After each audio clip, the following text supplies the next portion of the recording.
There was a roiling up of tensions. The rise of meanness and snark and sarcasm has fully penetrated our national politics.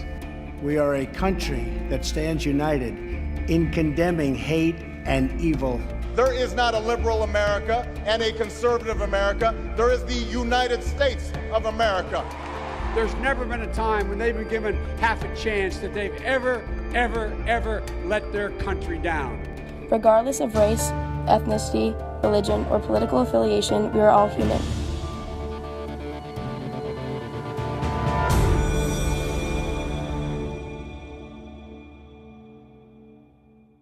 Good evening, everyone, and thank you for joining us at the 7th Annual National Agenda Program, brought to you by University of Delaware's Center for Political Communication.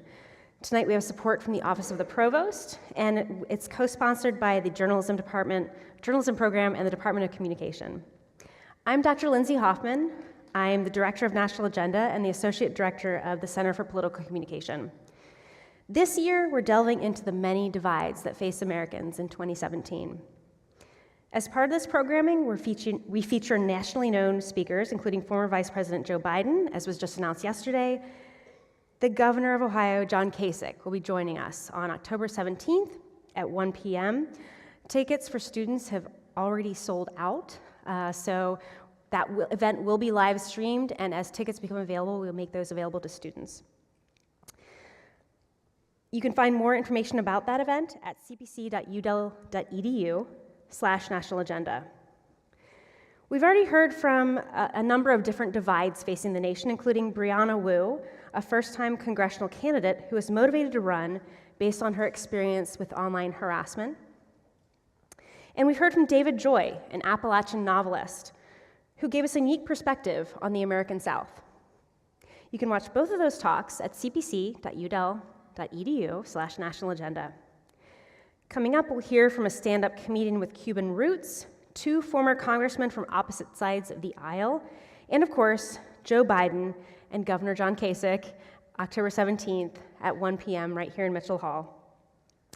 You can find the full schedule at udel.edu/national agenda, and if you appreciate these events, please sign up for our email list, which is outside in the lobby as you leave. And consider supporting the CPC so we can continue to bring you such high-quality programming. Just go to cpc.udel.edu/support. Okay, I think that's the last web link I'm going to name for tonight. Tonight's event is free and open to the public, like all of our events, to create an open space for thoughtful dialogue. I encourage audience participation, both from the audience here in Mitchell Hall, as well as on Twitter. You can just tweet at Udel Agenda on Twitter for a chance to join the discussion. But, as I always say before we get started, I'd like to remind our audience that civil and courteous dialogue is vital to the success of this National Agenda program. While we may seem more divided than at any time in recent history, we are still bound together as Americans and as human beings. 2017 brings us into an era of great discord, overt racism, brutal violence, and the seeming inability to bridge our differences. But I truly believe that it is possible. That's what we do here at National Agenda. We demonstrate and model civil dialogue so that you can bring that into your own conversations. Our goal is to tamper down the heat, to abate the anger, and to recede from hate. Instead, we hope to inspire curiosity, to foster compassion, and offer real solutions for constructive communication. So let's all agree to be candid while also being respectful of everyone's views. We're also a little more interactive this year. We're featuring in the audience Q&A in the last 30 minutes, a catch box. This is a microphone that we're literally tossing back and forth throughout the audience. We'll have two student volunteers who will be moderating that discussion and throwing that microphone to you. So please offer your questions when they offer to throw it to you. I'd also like to mention that this year is also new for our Voices of the Divide audio essay contest. This is a contest that, for students that examines the impact of a nation divided. Do you think that America has become more polarized? Have you ever felt marginalized? How has the experience shaped your own life and the lives of those around you? With support from UD's library, writing center, and other units on campus, we've got everything you need to put together a high-quality audio essay, including an audio workshop at the library tomorrow at 7:30 p.m. And yes, there are cash prizes for this competition. But let's get to tonight. Our speaker is a radio journalist who spent 2 years reporting on the campaign trail in 2016, for the 2016 election. She joined NPR's political team to focus on the intersection of demographics and the campaign. She attended rallies for nearly every presidential candidate on both sides of the aisle, crisscrossed the country to hear from voters, particularly in key battleground and swing states. She told the stories of voters and tried to understand the issues that were driving them to vote or not to vote a certain way in the election. Asma Khalid often uses census data and polls to dig into demographic trends and traveled across the country to hear from voters all across the nation. She was also a founding member of the very popular NPR Politics podcast. Prior to the election, Asma reported on a range of stories, including the Boston Marathon bombings and the trial of James Whitey Bulger. After the election, Asma drew attention with her essay, What It Was Like to Cover the Election as a Muslim, where she described public reaction as she traveled the country talking to all kinds of voters. Asma is now back in Boston, working for WBUR, where after witnessing technology's effects on policy and politics, she leads a new tech team exploring the innovation economy. She's also working on piloting a new tech podcast with NPR's Silicon Valley Reporter. Please join me in giving a great big blue hen welcome to Asma Khalid.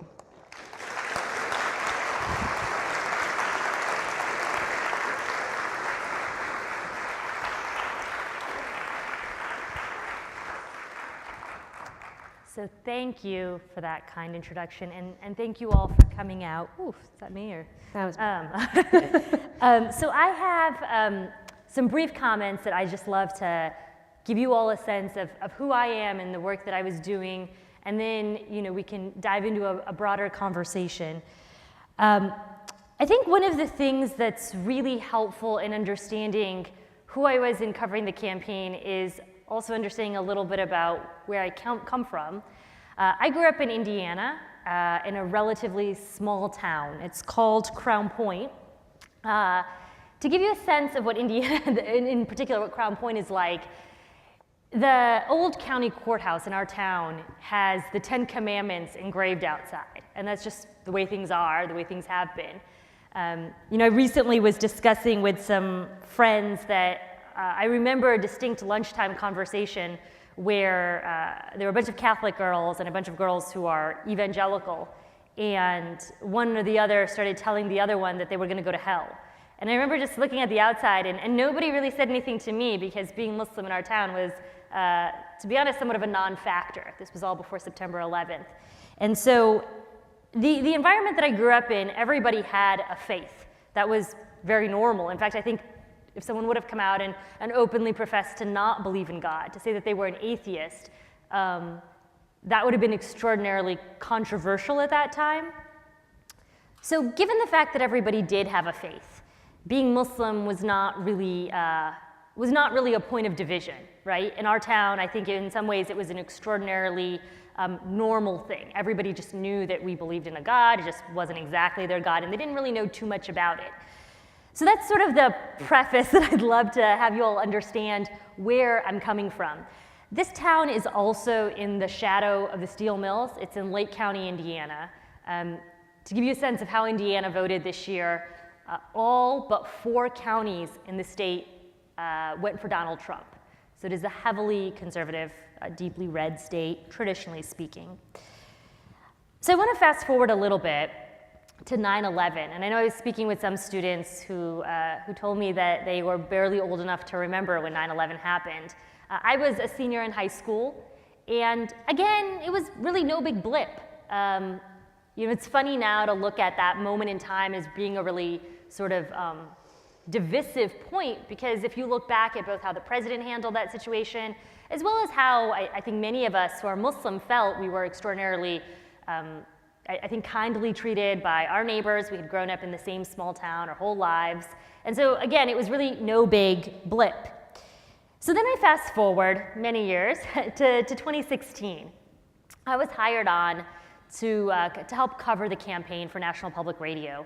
And I was specifically brought on, my editor had this idea that instead of having reporters cover just the specific candidates, she would have reporters cover topics. So I had a colleague who was looking at tech and politics. My beat was demographics and politics. And so the goal was essentially to look at fissures, right? These could be along race, age, education levels, ethnicity, religion. And I would crisscross the country. I would meet people in all different kinds of places, sometimes at rallies, sometimes at diners, sometimes at churches, just wherever they may be. And that was the goal of the reporting that I did. It was, I think, a job in the beginning that I signed up for that I didn't entirely understand what the election of 2016 was going to become and the sort of cleavages that it would expose in who we are as a country. I signed up to cover the election before Donald Trump had actually announced his candidacy. I know because campaign coverage starts so far in advance, so I was already a part of the job at that point. And I would say it probably took me until after the Nevada caucuses, so let's say February, to get a sense of really how toxic things were becoming. And at that point, I was just too heavily invested to quit, right? I think many of us as journalists realize that it just becomes this event where, you know, in many ways we're driven to cover politics, right? We're driven to cover a story, and to be a journalist and to cover this election is really, in many ways, the political story of a lifetime. And so I hung around, and I think that I would still do it again, but I will say that it has exposed fissures in our society that we hadn't seen before. There are really two major religious divides that I saw pop up this election cycle, and in my mind, they're interconnected.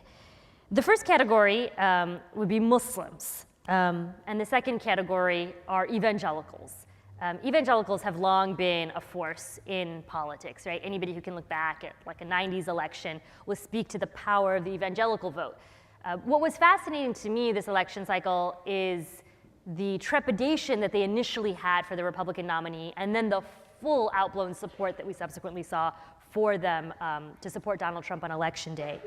So I want to play some audio clips because I am an audio journalist, and that'll give us a good chance to hear some of what I'm describing. The first religious divide that I mentioned are Muslims, and this story I'm going to play takes place in Florida. I had gone specifically to look at the Democratic Party's outreach to Muslims.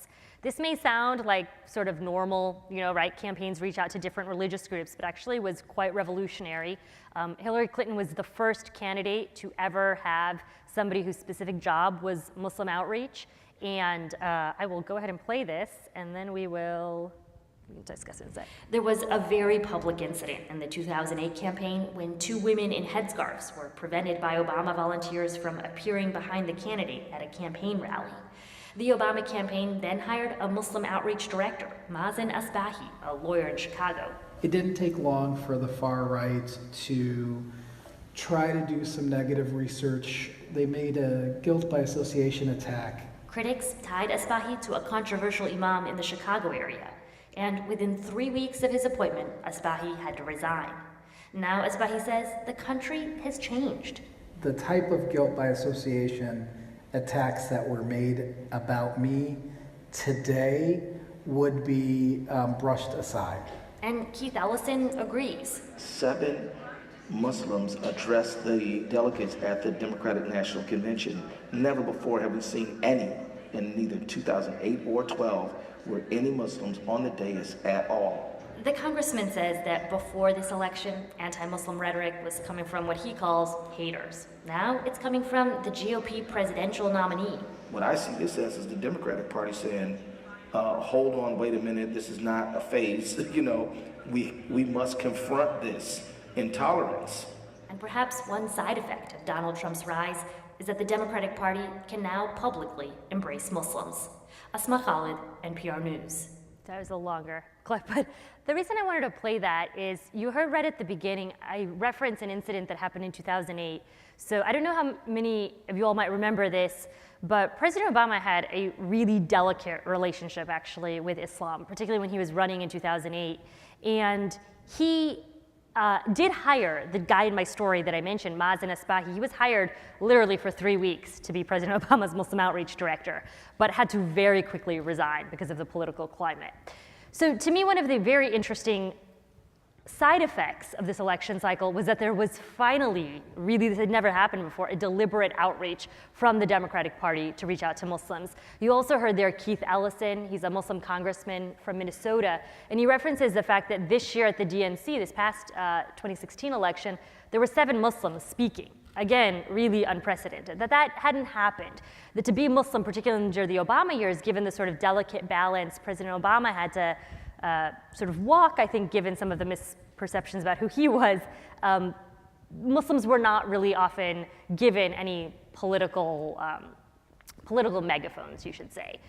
So to me, this is something that was an interesting consequence of what happened, right? We saw President Trump talk about a travel ban and speak about Muslims in many ways, I would say, honestly, somewhat of a derogatory tone. And the Clinton campaign saw this as an opportunity to jump and court Muslims.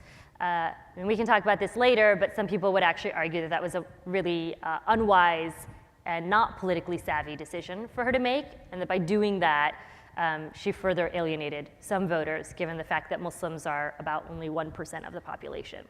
Whether or not that was a politically smart move, I don't know. But you could argue, morals and politics don't always align.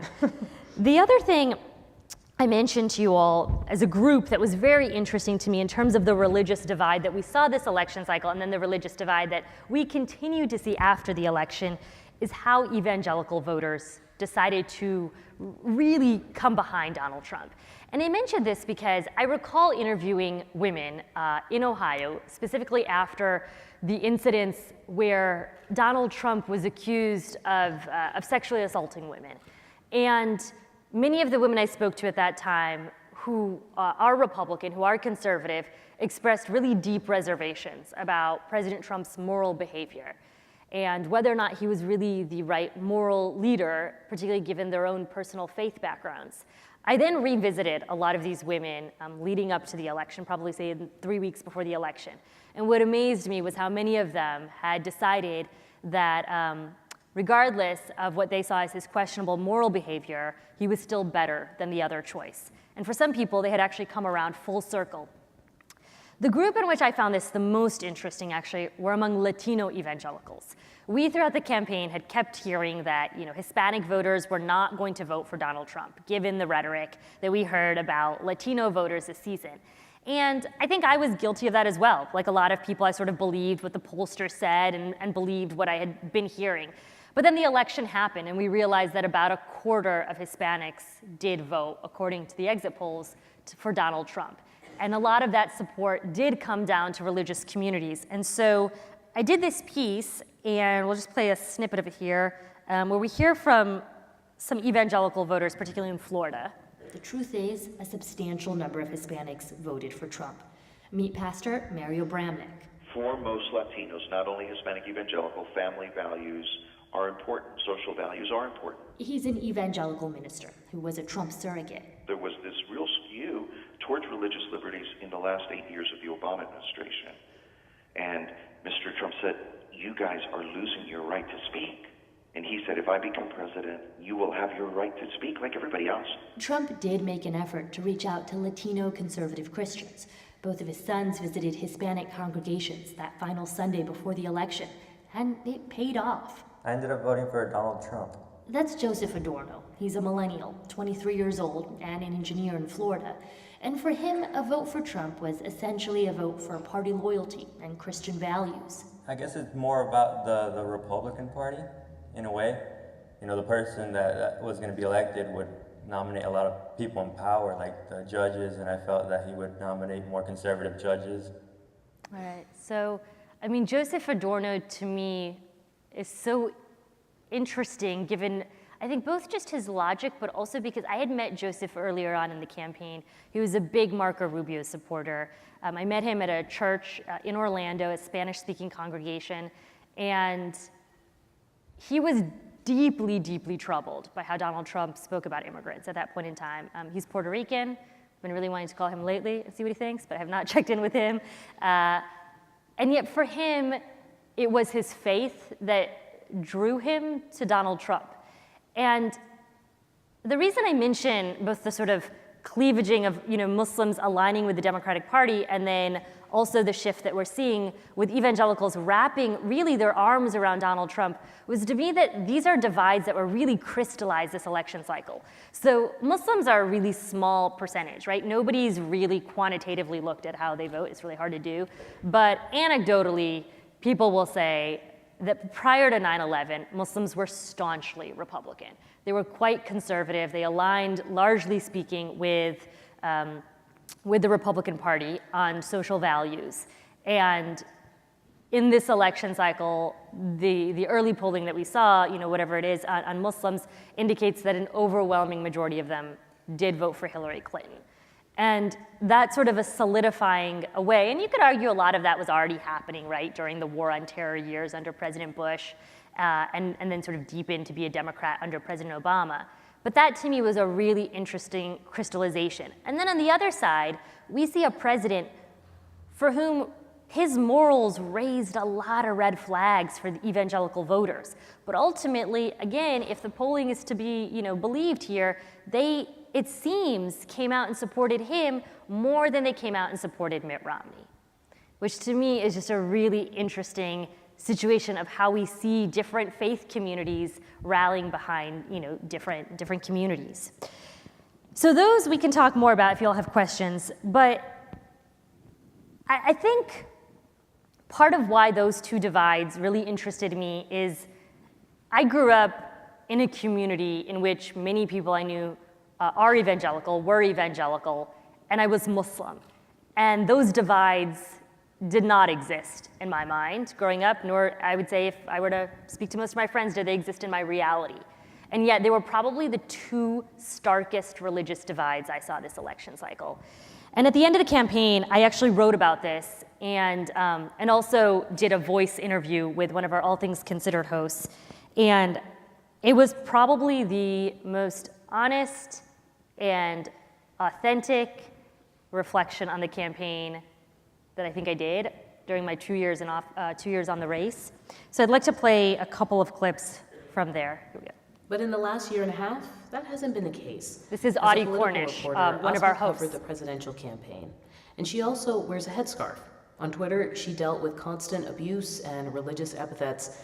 And all around the country, as she spoke to voters and went to rallies, she noticed people treated her differently than the other reporters. Oops. Did we end there? All right, let's try to play the next one. Let's see how we go. But other times, the reactions were openly hostile.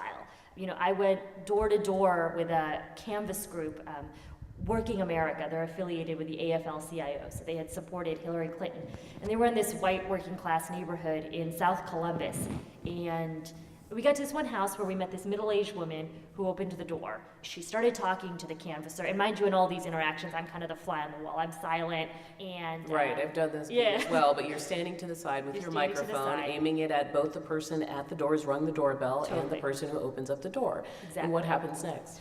And her mother comes outside. And you need to get off my property. Mom. And she started yelling at us. I shouldn't say even at us, because it was directed towards me. I'm not going inside. This is my property, and she needs to get off. Mom, they came here to talk to me.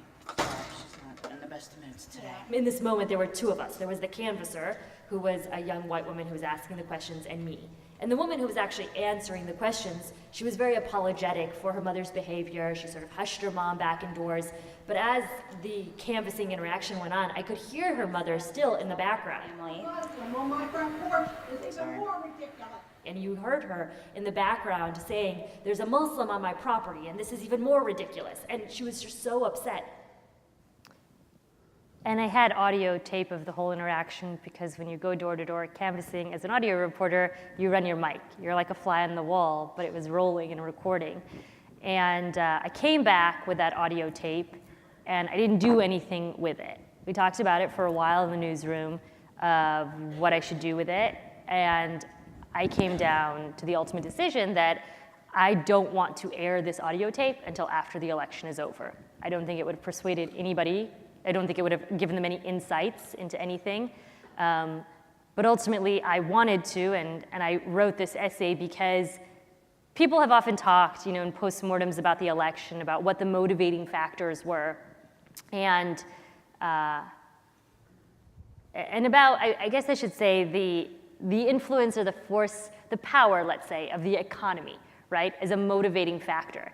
The economy was no doubt a huge influence, and the fear of job displacement is and remains a huge force. But I didn't want it to be that years from now, when we read about things in history books, that people will be able to ignore the sense that there was also a very, very real sense of a religious divide in our country at this moment. And I think that I worried, because I also knew what the other journalists, on the bus looked like. We were not an extraordinarily diverse cast of characters. And so I also knew if I didn't write something, it would be far easier for people years from now to pretend like the motivating factors had everything to do with the economy and very little to do with the deep fear that really, I think, at this point in time does exist in our country. Largely, I would say, from one community about Muslims, though there are other religious divides as well.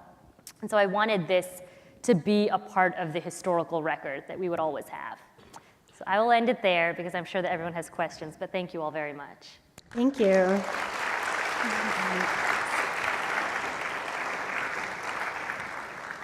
So I have a few questions from our students. Our National Agenda students actually met with you earlier today. There's a class associated with this speaker series, so the students actually get a really one-on-one experience with the speakers. Pardon me. I do want to point out that we are on Twitter, if you want to join the conversation. I have my teaching assistant, Phoebe. I'm not sure where she is, but she is keeping track of the Twitter feed. If you want to ask a question, the last 30 minutes of this conversation will be a Q&A from the audience as well as from Twitter. I like to look at Twitter and how people communicate on Twitter, so I have a tweet from you up here. This is after the recent Boy Scout Jamboree. I think that was at the end of the summer. And I think this tweet from you stuck with me because you're a Midwestern girl. Like, you were a Girl Scout, and you say, in Girl Scouts, we just sold cookies and sang songs about making new friends but keeping the old. What was that like to experience the aftermath of this Boy Scout thing as a Midwesterner as well as being a Muslim? I think that it was akin to, in many ways, the disconnect I felt covering the entire election, right? Because people often talked this election about understanding Middle America. You'd always hear this around East Coast newsrooms. And I sort of laugh, and I'd be like, well, who's in Middle America? Like, I'm from Middle America. Do you just sort of pretend like people like me don't exist? Like, we are part and parcel of that. And I understand that the narrative is easier. It's easier to digest if all you think about are sort of white working class voters. But it is more complex, right? And many of us have relationships with the very people that you're thinking about as sort of the traditional white working class voters in Middle America. And I've often thought that, I don't know that the reporting I did during the campaign would have been as insightful and, to be honest, maybe as honest if I hadn't been if I hadn't grown up in the Midwest, right? Like, if I was Muslim, but I had grown up in, I don't know, Chicago or New York City, arguably my experience would have been very different. And this election cycle, we saw two huge trends, right? We saw an economic trend around job displacement and quote unquote Middle America, but then we also saw a huge religious divide. And I think in many ways I was equipped to understand both, and I like to think that it was a huge asset, sort of a superpower. Well, I had a lot of questions from my students had to deal with the fact that you are both female and Muslim. how do you think your experience as a journalist during the election was different because not only you're a Muslim, but you're a female Muslim? Sarah asks, she says, I can imagine just from your piece on NPR that you mentioned earlier, it was difficult enough being Muslim when people were afraid of you and potentially judging you, but did you feel as being a woman as well caused people to have a more narrowed view of you and your abilities as you were trying to do your job? It's really interesting. I've often thought being a Muslim woman is less threatening, to be honest, and I don't know, I'd love to hear if other people agree with this assessment, but I often think that if you're petite enough, if you can speak a certain way, you can come across as non-threatening to many of the voters that I would be talking to. I often think if I had been, my brother is 6'4", he's really big, looks like a football player. I was like, he should not be out there interviewing people. Like he would just, by body language, would threaten people more. He also has a slight beard, you know. So in many ways, I thought that that played to my benefit. It's hard for me to fully understand, I think, the gender dimension in this equation because the Muslim factor was so much more inflammatory towards me, right? Like it's hard for me to separate those two. I know that there was a lot of focus this election cycle on what people call the girls on the van or the girls on the bus because Hillary Clinton had so many female reporters covering her this election cycle. And I would often fill in, especially towards the end of the campaign, for our main Hillary reporter. But whenever I was doing that, there was only one other woman that I would see who's African American. I mean, none of us were particularly diverse. And I remember a distinct moment where I was covering Hillary Clinton at an African American church, and I looked around at the other reporters in the room, and I was the person with the darkest skin among the journalists. And that to me is a problem as we sort of, you know, try to tell better stories because the election is about choosing our next leader, and if the journalists in the room don't really look like America, that concerns me. And so I guess it's hard for me to understand fully the gender dynamic, which many of my colleagues did speak about, because the Muslim dynamic was often the first and sometimes the only thing that people saw. It trumped the gender dynamic. Correct. Correct. Another tweet you had somewhat recently was in relation to a news story that came out that said, this person said, a real mystery is how voters with such strong racial resentment voted for Obama in the first place. And you said, I've met voters like this and have known many more. They might like Asma, the one Muslim in front of them, but hate Muslims as a whole. What was that experience like, traveling across the country and having a lot of Americans open their arms to you, but directly say to you that they don't trust or believe in Muslim Americans? So I don't think that anyone would ever say, to me at least, that they don't trust Muslim Americans. I would have loved to have had a more honest conversation on that front, but I don't know that they would. They often would point out that they believed that we should not have Muslim immigration, for example, or that the travel ban was a really good idea because it would prevent other Muslims from coming in, but those are the bad Muslims. I was at a Trump volunteer training session in Florida, and I met a man there who told me that he thought the Muslim ban would be really good for Muslims like me. And I said, well, how do you, what are you thinking? I was like, please, explain more. And he said, well, it'll protect the good ones like you because if another bad one comes in here and commits a terrorist attack, Americans are gonna go crazy, there'll be internment camps, and this way you'll be protected. And it's a really interesting logic. Strangely enough, I sort of followed it, and I was like, this is really interesting. But I also was very curious how he decided I was one of the good ones. We had been talking for 15 or 20 minutes. I, dressed in whatever dress I was wearing, outfit. And to me, it was always really interesting how quickly people felt comfortable with you who did have negative opinions about Muslims. In some ways, I find that extraordinarily uplifting, that humanity can be, sort of the power of humans to relate to one another still exists. But in other ways, I also thought, well, gosh, that's sort of depressing because Muslims are only 1% of the population. You can't go on a goodwill tour across the whole country. But I would say look, it happens. It happens even, I think, among people that we know from childhood. I grew up in Indiana, so there are people that I know who did vote for Trump, who supported Trump, but who I know, appreciate and love our family. They've just been able to disconnect that our family has anything to do with the rhetoric that President Trump has said about Muslims. Well, speaking of President Trump, a question we got from Twitter from Anne is, of course you attended some Trump rallies as part of your reporting. Did you ever feel threatened, and what was that experience like? I felt threatened at a Trump rally. I don't know that I personally ever felt threatened at a Trump rally. The journalists would generally be cordoned off in an area, some people call it the pen, but you're basically in a secure zone, right? People would jeer and say things, at the press, but I don't think I ever felt extraordinarily unsafe. There are things that I did that I had learned. Long story short, I'd gone on some foreign reporting assignments before to some pretty hostile zones, so I had learned certain things, which is that you wear one headphone on, one headphone off, to always be aware of your surroundings. I did that all the time when I walked in the crowds at rallies, just so that you know who's behind you and who's around you. So I found myself doing things like that. But I waded into crowds. I mean, I didn't seem to think that was a problem. This was earlier on when they allowed you to wade into crowds.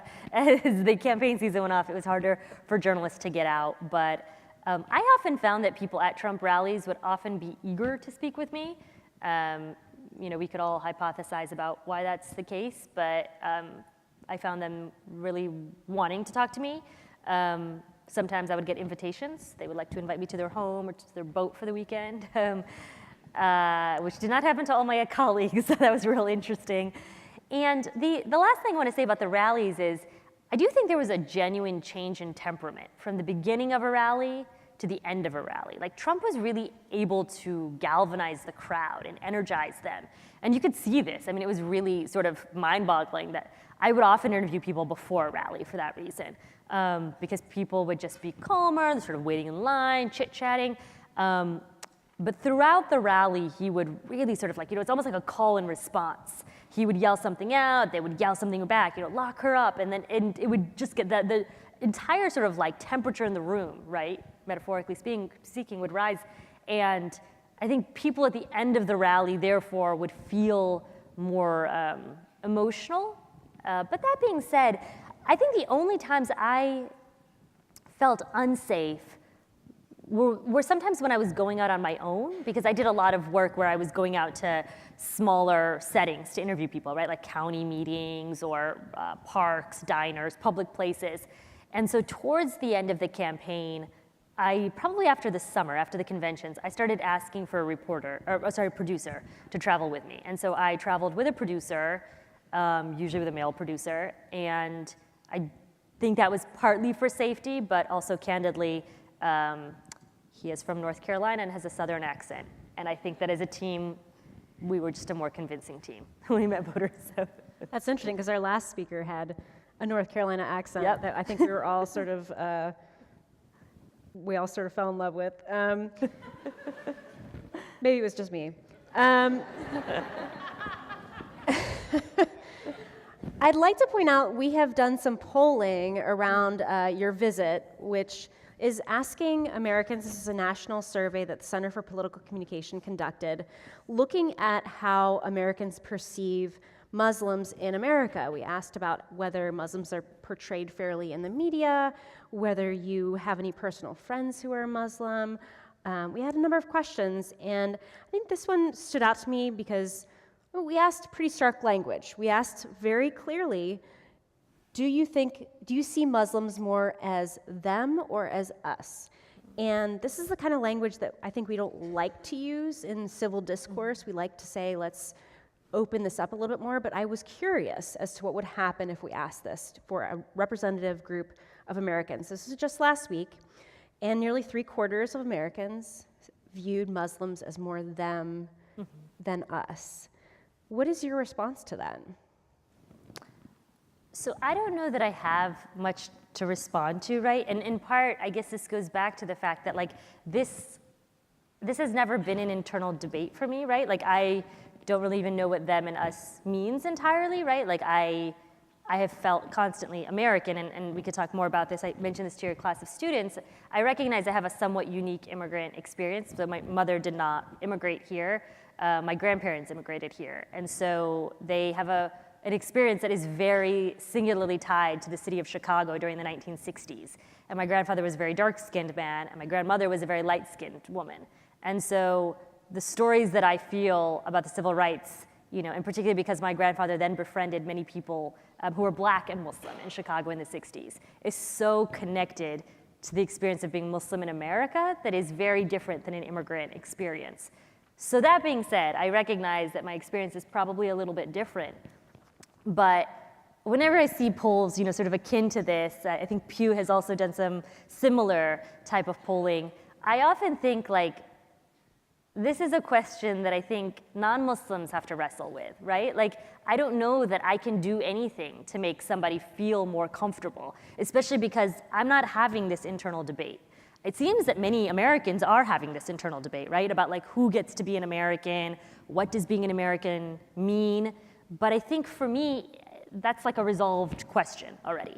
And so I know that that's probably not what you all wanted to hear, to just throw the question back at everyone, but I think that is a question. I mean, and I candidly said that to some of my colleagues. At the end of the election cycle, they were very bothered because they had systematically seen how I'd been treated and dealt with on the campaign. And I flat out said to one of them, I go, yes, but because she had told me about one of her uncles or something. I said, yeah, but you have the opportunity to say something to Uncle so-and-so.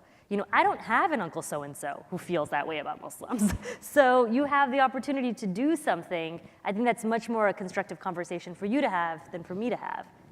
Well, and I'll end with This Is Your Life, sort of tweet segment here. Oh my God. Referring basically to what you just said, that your grandfather immigrated to a highly segregated Chicago in 1962, and the first Muslims he met were Black. So you have a truly American experience in terms of, my great-grandparents came here from Finland and Germany, and it's you have a kind of a true American story, yet still people look at you sometimes and don't understand your background. So I understand you're saying it's partly on white Americans, I think, to try and understand our history, but what suggestions might you have for a starting point for understanding Islam, for understanding Muslim Americans and their experience? So I think one of the things that is helpful, and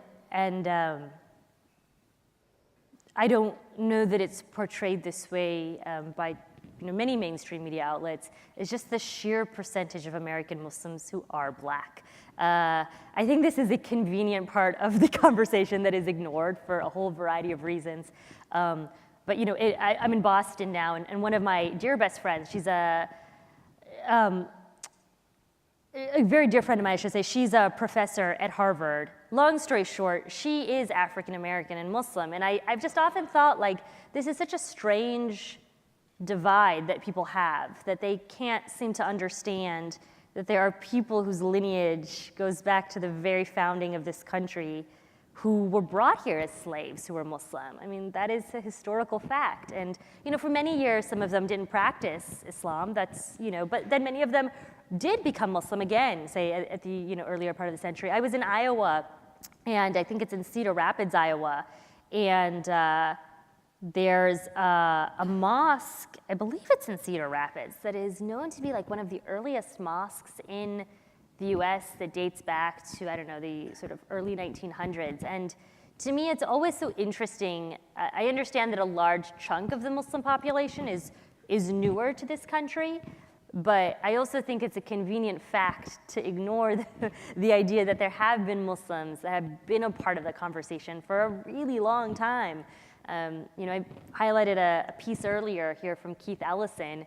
So when Keith Ellison was sworn into Congress, he was sworn into Congress on the Quran that Thomas Jefferson has.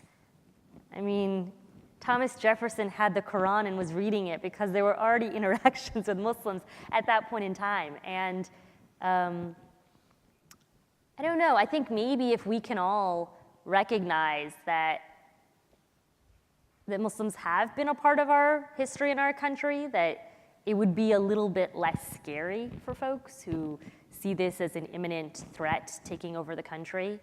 The other thing I would say, and I mentioned this in the class earlier, is that a lot of people say they don't know a Muslim, but I would venture to say many of you all might have passed Muslims and you don't know, because we don't all dress the same way. You know, like we don't all wear headscarves. I mentioned to someone earlier in the classes, you know, I have two sisters.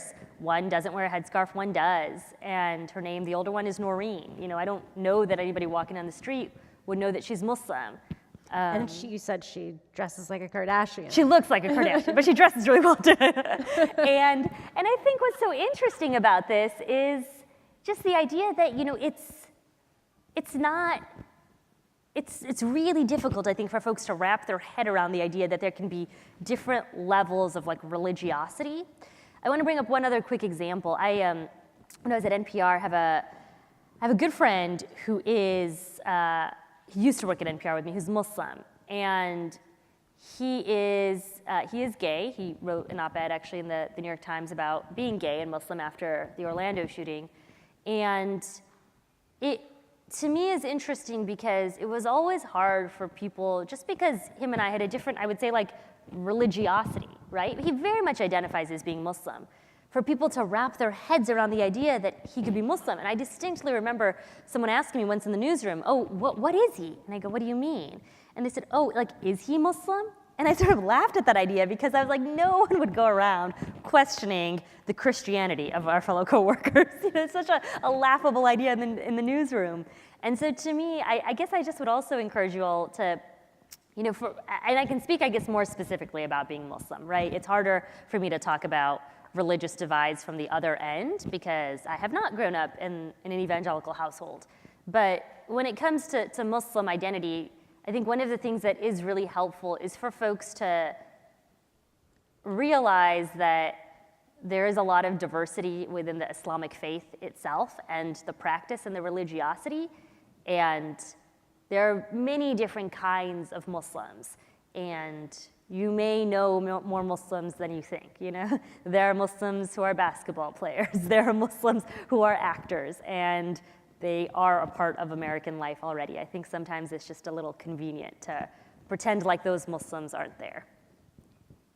Well, before I literally toss it to the audience, and I'll ask for Sarandu and Katie, wherever you two might be, if you're going to help us again, I hope. And in the production booth, if you can get that catch box ready. But the theme of this series, as well as the class and the readings that my students are delving into in class, is about the divisiveness that the nation faces today. So Andrew asks a pretty broad question, but what do you think is the biggest divide? Biggest, I like the word fissure, biggest divide that we're facing today? That's so hard, gosh. Perhaps a divide that... I mean, it's so hard because I think, like, given where you are in the country, certain divides seem more salient than others, right? I honestly don't know. I mean, there were moments this election where I personally feel like the biggest divide we will see at times is going to be across socioeconomic lines. But I feel like right now, poor white people and poor black people don't even seem like they have a common agenda. So, I mean, like, right, there's little agreement. There's little agreement in how they voted this election cycle. But I do think, like, as we see greater income inequality, that is going to become a fissure. But whether or not people vote in similar ways or see themselves on the same side will be interesting. I think right now, one of the biggest divides is along racial lines. And I didn't want to say that because I feel like that is such like a constant refrain, right? Like it has been a divide in our country for so long.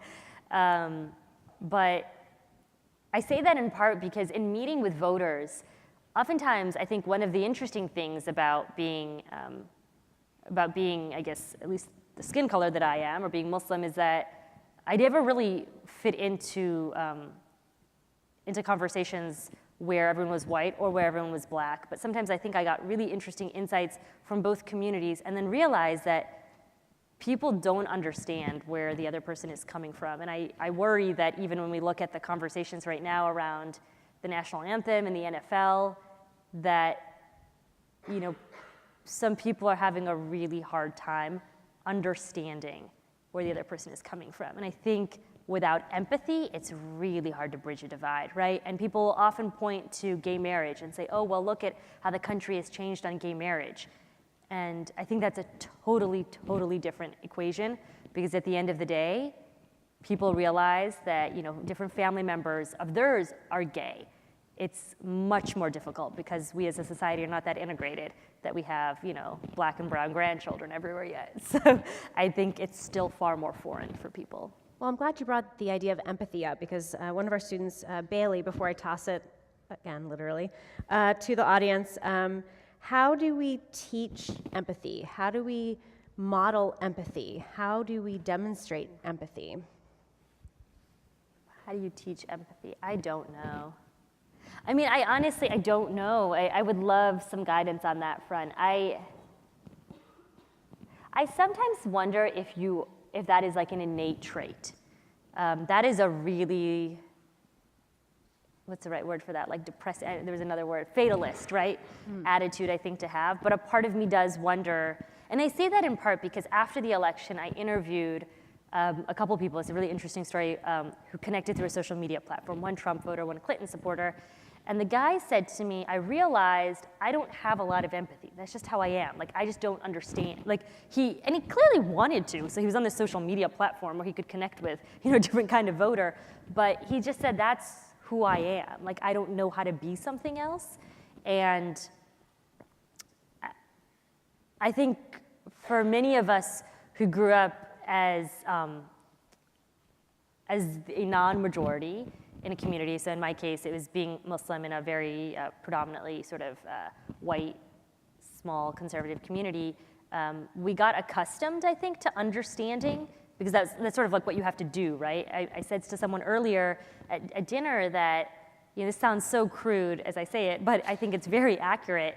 And I heard someone else say this once, so these are not my own words, is the idea that, you know, oftentimes to be a minority and really to survive, I think in some setting, you become fluent in white culture. And I thought that was such an accurate way of describing things, that you understand how the world works and you understand where a lot of, you know, people are coming from in those situations, but that's because you are the minority, right? And so I don't know that for a lot of the voters I met, I don't know that any of their voting decisions, regardless of how they felt, they understood that it had implications on other people's lives because they had never been forced to be in those situations. And I don't know that that can change. Okay, I think that's very interesting. I think that ultimately what you're saying is, you know, for some people you're forced into an empathic position because as a minority you have to understand the people around you in order to survive, in order to compete within the groups that you're in. I think maybe the suggestion is, particularly for our white students in the audience, is to expose themselves to different perspectives. And that's true. That is true. I mean, someone recently asked me, I was speaking at a high school in Massachusetts, and one student asked me, she's an editor on the student paper, she said, well, I just don't really know what's going on. I don't know what these different students are thinking. I said, well, go and sit with different people at lunch. I go, high school is one of the easiest places where you go and you sit with the same people at lunch every single day for 4 years. And it's one of the easiest places in the world where you could switch your lunch table every single day. And I think there's a lot of truth to that by exposing yourself to different types of people and different types of ideas, at the very minimum, you'll understand a little bit more. Hopefully it'll make you more empathetic too. Thank you. So, all right, let's open it up to the students. I'd love to hear from students who might have had experiences with visiting different parts of campus or engaging with different communities on this campus. So let's take a question from a student first, and then we'll go to a community member. How about a student question? Raise your hand if you're ready. There's one over here, Katie. There you go. That's why I'm in graduate school. I can barely catch it. Thank you for coming. Welcome to University of Delaware. Thank you. I wondered if we could talk a little bit, if I can get a comment from you about the recent shooting in Las Vegas. And I've been following, of course, on social media, the reaction, and there seems to be people having a go at the media in particular for refusing to come out and say this is terrorism, or when there seems to be almost an exuberance, I won't say exuberance, but there seems to be, it comes out very quickly when people find out that a perpetrator is Muslim, to call it terrorism. And I wonder if you could comment on that. Someone asked me a similar question in the class earlier today where I spoke, and he mentioned that one of the things that I think makes our job as journalists very challenging is that as news comes out really quickly, we rely on federal law enforcement officials, right? And so very often that's the case of the FBI or the Justice Department. And in this instance, and in many instances, to be blunt, when the perpetrator is of the sort, these cases are not deemed domestic terrorism by law enforcement officials. And we as journalists, I would say, are more often than not sort of the carriers of the message rather than the folks defining the message. And look, I agree that labels are what they are. I don't know that labeling it one thing or the other would help the conversation entirely, but I understand why people feel that having that label would feel just at the same time. Okay, thank you. Katie, do you want to toss it over here? I think we had a question over here on the aisle. All right, you can do it. Oh, you guys are getting so good at this. Thank you. Do you think the tone of your interviews or the answers would have been different if you were not wearing the headscarf? So a few times I did not wear a headscarf because I thought that the situation was not particularly safe and that I wasn't getting honest answers. And I do feel that there was a difference, but that's somewhat subjective, right? I think I'd have to actually test out that theory over long-term scientifically. So it's subjective how I thought that folks responded. Thank you. Other questions from the audience? Yeah, back here. Can you do it, Sarandu? It's an experiment. It works pretty well, I'd have to say. Thank you. Can you hear me? Yes. My name is Mustafa Nikoy. I'm Iranian American. And so first of all, I'd like to admire you about your courage, your knowledge, and your progress in this society. And I have a couple of questions, if you don't mind. Number one is, you must be growing up in a moderate, liberal-minded Muslim family. I don't know, because it's the only family I know. I will say that my family, I don't know that it's that different than most of the other Muslim families I know, but again, these are the Muslim families in Indiana, so I can only really speak of that background. But my family is religious, by and large, I would say. My grandfather was quite actively involved in the early Muslim community in Chicago. But like I mentioned, also that community had very interesting, he knew some of the black leaders of the Muslim movement also at that point in time, right? So it was a different type of a Muslim community. Right. My mother is quite religious, so in terms of the sense that I would say she does pray every day, and I think that she sort of relayed many of her religious teachings probably to us. My father is far more secular, but would identify as Muslim. And this is where I was trying to say to folks, I think that Muslims come in a lot of different varieties. So my father is someone we like to joke and say, I hope he doesn't mind this, but he would say that he shows up at the holidays, right? So if you're Muslim, it's Eid. I think he would acknowledge that joke himself, but yet he would donate very generously to the mosque, because he believes it should exist. And he very much identifies as Muslim, and I would say, particularly as the political climate has changed, I think he still very strongly identifies as being Muslim. Right. So one follow-up question, and then we'll pass it along. You had one follow-up? Yes, and so my next question, as you were showing the records of the recording, the lady in the house didn't want a Muslim person on her land, and how did you feel deep inside what is she trying to tell you? So I was relatively numb, meaning there were other moments during the campaign where I candidly did cry. I did not cry in that moment. It was a completely like non-emotional response. We had a whole bunch of more houses to go to. I was canvassing. This happened probably a quarter of the way in to the evening where we were, again, if you're door knocking, you go like door to door, you're trying to hear what people have to say. So we had a lot more reporting to do. If it had been by myself, I would have just said no thanks and walked away. But I was with the woman whose job it is to canvass, right, for this campaign. She had more questions to ask, so we stayed until the job was done. Afterwards, I did feel for the neighbors, because this neighborhood I mentioned actually to you earlier, that it's in South Columbus. It is a diverse neighborhood. It has, there were kids of a few different races playing outside, and I worried a little bit, you know, is this what this lady thinks about? Because there were 2 Muslim families in the neighborhood that we saw. Is this how she feels about these neighbors? And then it made me sometimes think, oh gosh, like, is this how people felt about us? I don't think that that's the case, but again, it's sort of, that goes back to the idea that people knew us. We had lived in the same town. So we were friendly and familiar, but it's the idea of some new person coming that is unfamiliar, that is perhaps threatening. So, thank you. I've got a question from Twitter. Did you ever have people on the campaign trail trying to explain your own religion to you? Oh, yes.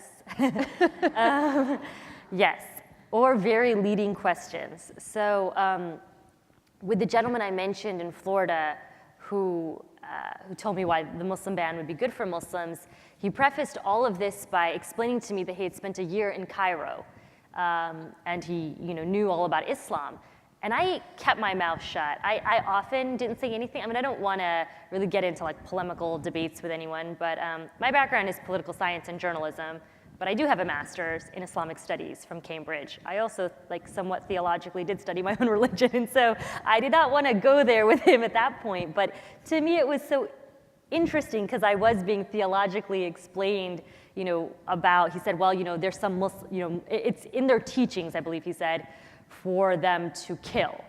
And just for the record, since we're being recorded, that is not in the teachings, nor is that something that I believe in. But he thought that this was the case. He had studied this, he said, and this is what he had decided. And to me, it was a really funny logic, because I thought, either you're telling me like I'm a bad Muslim because I don't believe in killing, or you're telling me that, like, it was such a funny logic. Like, I'm not Orthodox, I'm not a good Muslim because I'm not doing what, he called them true believers. He says true believers believe that you have to do this. And I just didn't really understand what that meant. Did it mean that I was like not a true believer, that I was a bad Muslim? And it's very strange to be called a bad, I mean, you imagine if you're called a bad Muslim, you're called a bad Muslim by like, I don't know, a fellow like Orthodox Muslim who would say that to you, not somebody me at a Trump training session. Yes, it happened, and that's the incident in particular that kind of sticks in my mind. You shared something earlier about Sharia law with your students, and I was wondering if you could just describe that a little bit, because I think we often hear that there's a fear of the more Muslims that come to the United States, we're going to start seeing Sharia law embed itself into our local and state governments. Can you explain that a little bit? Because I think a lot of people don't really understand. So that is something that I mentioned that I think to one of your students earlier, because she was asking me about kind of like where this climate came around Islam. And I said what to me has been so interesting is we didn't really see this divide right after 9/11. I didn't feel it. I don't know if you all felt it, but it didn't feel this way to me. It has subsequently, I think, gotten way, way worse. And I said a lot of it, in my mind, goes back to the fact that there are certain specific actors or agencies, you could say, who have deliberately brought in legislation on a local level, right, in state legislatures after state legislatures to ban Sharia law. And I sort of always laugh when I see that, because largely speaking, Sharia law is like, I don't even know how to explain this, because this is like, it's not a codified law of any sort, right? And I sort of laugh at this idea. This is actually what my thesis was on, was that in in the UK, they tried to codify Islamic law when they colonized different parts of the world. It was impossible, right? Like Sharia is this like guiding principles, right? It's very basic ideas about like living a moral life and ethics.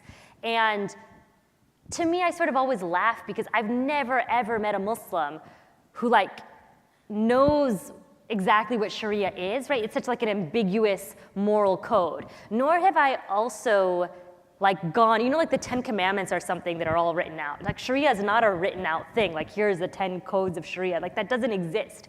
So I laugh when I hear this all the time because I was like, there is no such thing as like a codified Sharia law that is gonna make it into like the Indiana state legislature. Like that is actually not even theologically possible. And so that is the bigger issue. But then secondly, I often think too, it's just this idea that Muslims in the US would want that, to me has often been something that I struggle with because, you know, overwhelmingly, at least at this point in time, you know, Muslims are voting for a Democratic Party that is very socially liberal. By and large, where we see more of a desire to have an integration of church and state generally comes from an evangelical voter. I don't know Muslims. I'm sure that they exist in other countries, but in the United States, I don't know, nor do I see Muslims that are advocating for an integration of church and state. You can see now Muslims running, you know, for local office. They traditionally run as Democrats, supporting a Democratic Party platform that may have things, to be totally blunt, in the Democratic Party platform that they are not in sync with. I don't know. I mean, I'll take one just whack at a public policy proposal, for example, abortion. I'm not entirely sure where all Muslims fall on abortion. There will be some who are more orthodox, who may be in line with a more conservative traditional philosophy. But I have not met people who are on the same page as the Republican Party with trying to limit abortion. Because I do think that at least in the United States context of Islam, there has been a deep sense of separation of, we could say, mosque and state. It's just the way it's been. Maybe it's different in other countries. I'm sure it's different in other countries, but at least in the US context. Thank you, that's interesting. Let's take another question from a student. Do we have a, yes, back in the middle here? You can go a little closer if you want. Oh, were you gonna try it? Yay! This is a lot softer than I expected. Yeah, hold it down here a little bit. There Okay. You go. So my main question, is this good? Yes. For the sound? Okay. Was why do you think in the past election cycle, the 2016, you know, the rise of the alt-right and stuff, why do you think social conservatism, especially like non-Hispanic white traditional social conservatism, played or struck a chord with more people, even people who weren't white, than even the economic process, or do you think they cooperated, like they fit off of each other? Sorry, say that one more time? Like, do you think they worked, or they were both like interrelated? Like race and immorration issues and social issues. Economic, Okay. yeah, social and economic. Yeah. Okay, I think that they played off of one another. And I would say this is all just based on interviews I did with voters, right? So it is not a scientific sample by any means, but I met voters who were from affluent circumstances, from nice suburbs, who were voting based on more on their social principles, let's say, right? Or financial purposes in some cases. They were wealthier, so they wanted certain tax reforms. And then on the flip side, I did meet people who were voting because of their economic concerns. I don't know that those two groups always overlap, though in some instances they do overlap. The reason I mention this is I went back to my home county, Lake County, Indiana, which is home to Gary. If you all know Gary, it's home of the Jackson 5. I know. But it's also a very segregated county. So where I live, it was not at all like Gary, but Gary is also within my county, and there's a lot of steel mills. Gary's an old steel town. And I went and I interviewed people there, and this was way back, this was during the primary season, so it must have been like May, whenever Indiana was quite a competitive, I think during the primary season, yeah. And I remember hearing from an African-American man who had worked in the steel mills for years. He said, oh, I hear all these people talking about voting for Trump, but he wasn't gonna vote for Trump. And I would hear this systematically from other people from sort of similar socioeconomic situations. That they were in very similar economic situations, right? But you would see a difference in how a white person and a black person are voting with nearly identical economic situations, sometimes working at the exact same jobs. And that's why I think when people consistently point to economics only, I feel like it's a very unsatisfying explanation. Okay. Oh, good. My mic's working. I thought it wasn't working. Let's take maybe one more question over here. Katie? Might have time for two more. Yeah, towards the middle of the back on the right there. Go for it. We've heard you speak about the divides that you identified in 2016. We also know of Louis Farrakhan and the Muslim community, yet we never heard anything from the Muslim community, especially from his point of view, because he had the Million Man March down in Washington. You meant the Nation of Islam then, right? The Nation of Islam. Okay, because that's not mainstream, so, yeah. Did that community not want to participate in being vocal for fear of backlash? So the Nation, I don't know. I mean, look, I don't know. I will say that the Nation is much smaller than it used to be. This is like a broader theological thing, but like a quick nutshell history. There was Malcolm X, then there was Elijah Muhammad. Elijah Muhammad's son, Warith Deen, who's actually the gentleman I was referring to that knows my grandfather very well, Warith Deen left the Nation of Islam, and many people who were black left the Nation of Islam as well at that point in time. So the Nation is not like the nation that it used to be. That being said, Louis Farrakhan is still like, you know, a voice and whatnot. He, to my knowledge, the only thing I ever heard him say was supportive of Trump, I thought, but do not quote me because I don't recall actually hearing much about him. But basically, but he was like a non-figure, I would say. Different. Nation of Islam is different. If you all have ever seen the movie Malcolm X, at the end of the movie, Denzel Washington, he goes for Hajj, and that's like a point in his life where he sort of shifted and became what you would call a traditional Sunni Muslim. And there was a large sort of splintering around that time where both Elijah Muhammad's son and Malcolm X became mainstream Muslim. So I don't know, to be honest, I know very, very little, next to nothing about like the Nation of Islam at all. Yeah. Okay, thank you. I think we have time for another question. Oh yeah, Professor Biddle. Two. First of all, I thought your doing the story on being a Muslim covering the campaign was a great thing to do. And I'd love to hear what went into that decision from your colleagues, from your bosses, why you chose to do it after the campaign was over, whether you had any opposition. And the other one is, you mentioned how that woman trying to throw you off her property, that was not a time that you cried, but there were other times that were so bad that you did. I'd love to hear what those were. Sure. I don't even remember, to be honest, why I cried at certain times. I wish I could tell you. It was probably just a built-up like frustration of your like sleepless nights and on the road and filing a lot of stories. I don't know what they were all about. No, I take that back. There was one I do remember. Okay, so this was something that is like a new term to me, but maybe you students, young kids know this word, gaslighting, which apparently is when you are trolled with like fake information, and it makes you sort of like question your own reality. This is my understanding of the term as I was explaining. It's from an old like black and white movie. Oh, okay, so it was a new word to me, but I was often trolled on social media, right? Or I'd often be maligned, and I would just block, delete, mute, whatever. But I was at an airport in North Carolina, in Charlotte, and I had to go to the bathroom really badly and ask the server if I could just leave. I was like sitting. It was a very fancy like airport dining restaurant. I just like not eaten all day. I just wanted to grab something.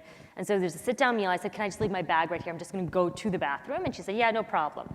There was a couple next to me that seemed on edge ever since I sat down, just with body language. Anyhow, they leave, eventually they pay, and the server comes over to me and she says, oh, like, I'm surprised they didn't say anything to you. They reamed into me basically when, you know, whatever, when you, I let you like leave your bag, right?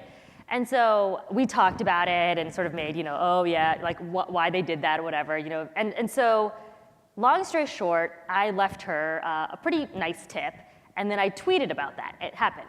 And I used to use Twitter a lot to just document things that happened because I didn't journal. I never journaled frequently enough. And I couldn't, like, none of this stuff is important for stories, but to me, like, and this is where sometimes you do think that stuff is in your head, is that I often used to tell my editors, the way that I'm treated in certain places is one of the most interesting indicators to me of like what we'll see with like voting behavior. It's just something, and it's something that's unique. It's not something that all my other colleagues got to experience. And so I would just like document it on Twitter, put a little thing, and then I said like major props to this waitress, she was great. Anyhow, this man comes after me on Twitter, says, I was sitting right behind you the entire time you made it all up, da-da-da-da, you should come after your bosses. And it got so bad, he kept going, I muted him. Actually, one of my colleagues a minute ago got involved, which often happens that my colleagues would get involved with the trolls. And I then started like so questioning my reality. The restaurant was closing. There was no one behind me, ever to my knowledge. Like I, to this day, will say that with like 99% certainty.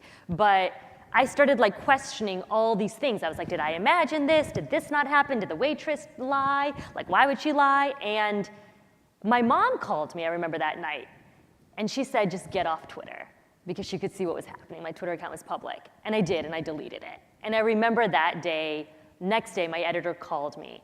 And I think I really broke down because I said, like, this is so messed up when literally people tell you what you experience isn't real. And you literally think, like, maybe I'm just imagining everything. You know, like, and people can yell at you to get off your porch. And I know people would say I was making that up. I was so lucky that I actually had tape of that, because I came back, because there are other moments I don't have tape of things. And people will say, you're just making that up, that never happened. Oh, all the time. You're making that up, you're lying. And it was the easiest way to convince you that nothing happened. And in hindsight, one of my colleagues told me, you should have run your mic more often. Like, there were moments when people would say things that I just felt so uncomfortable, I'd turn my mic off. And I was like, I should have always kept the mic running, because then, I mean, truthfully, it's a way for people to say that you're not lying.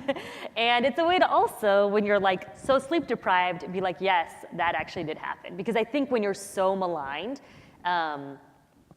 you just start wondering if what you think is what happened genuinely happened. And I know that that sounds really, really weird. Like, I say that and you're like, you know, it'd be like as if I have this whole talk with you all, and then later on somebody's like, no, this didn't happen and this didn't happen. And then you start wondering, like, did it not happen?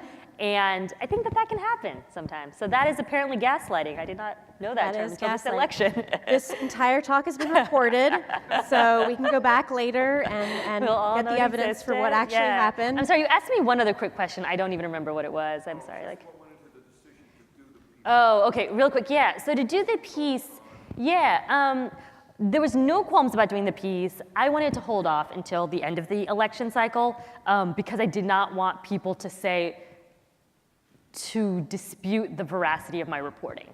And I honestly wondered after writing it, I thought a lot. I think the only question I had was, would people not want to hire me again as a political reporter if I wrote it? Not because I think anything I said was, I mean, look, some people could say it was biased, right? Like, it was subjective, so we all have a perspective, I think, to some degree. Like, we all have a perspective. I don't think any journalist, but everything in it are events that happened. All of the editors, I think, were extraordinarily supportive of writing it. It was my decision to hold it because I didn't think it was of news value and judgment. I do know some other journalists questioned my decision afterwards, but ultimately I think I had to live with it. I'm sorry? Well, thank you, Dan. I think we actually have to start to wrap up, but I appreciate all of your questions. Before we give a great big thank you to Asma for being here, I want to give a couple of announcements, which you should know by now. We're very excited that we're going to be bringing both former Vice President Joe Biden, who is a UD alum, as well as current Governor John Kasich of Ohio, who is a Republican governor, has recently written a book about the divides facing America. That's our next talk. That will be at a special time and a special day, Tuesday, October 17th at 1 p.m. Doors open at noon. It is a ticketed event, and as I mentioned earlier, as of today, most of those tickets have already been retrieved. We will be live streaming the event, just like tonight, and the video will be up afterward. So I hope that you'll stay tuned to that. I think that's a really good example of the kind of dialogue that we have here at National Agenda. I also wanted to remind you about our audio essay contest, Voices of UDel, and this is for University of Delaware students who are interested in sharing an audio essay about their perspectives, kind of in the line of this I believe. What divides have you seen in your life? How have you overcome them? What does it feel like to you? So sponsored by a lot of university partners. And just as a reminder, I mentioned this earlier, we do have an audio production workshop tomorrow night, October 5th, from 7 to 8:30 at the Morris Library. If you would like to learn some audio production skills, if you would like to be the next Asma Khalid, you can be at Room B of the Student Multimedia Design Center. But audio is great. Audio is great, I agree. So let's again say thank you very much to Asma.